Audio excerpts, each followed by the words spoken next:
So there's a lot of things we should be thinking about as the temperatures change, not only for ourselves, but especially for our dogs when we're out. We can cool ourselves or decide we're too hot and go inside, go in the shade.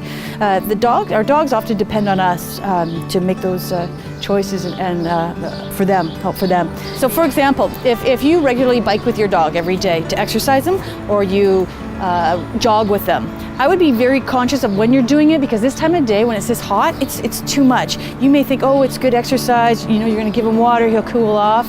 It's still too hot, right? The pavement's hot, they sweat through their pads, so they can actually burn their pads from the pavement.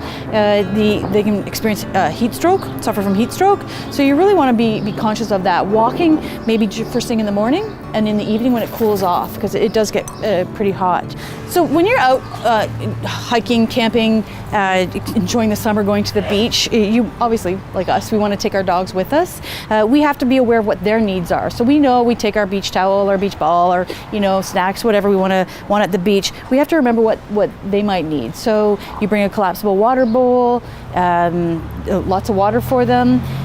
Their shade, you get those little umbrellas too. I would get one for my dog, something that they could lay under, and then just be very conscious of what they're doing and how they're feeling when you're out either hiking or jogging. A couple of things that you can do around the house to have fun with your dog is set up a kiddie pool, right? You can get those anywhere, pretty cheap.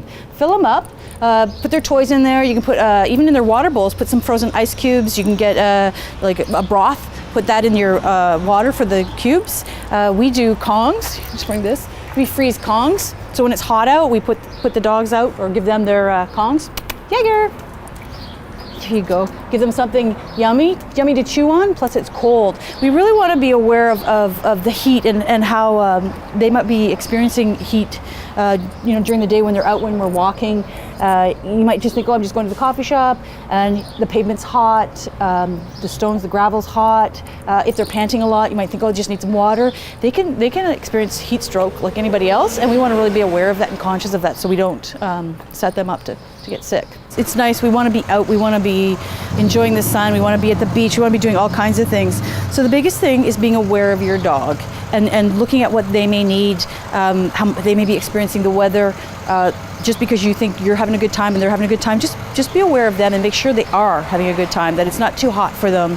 They're able to have a choice and get out of the sun, get out of the temperature that they're in, and they're able to cool down.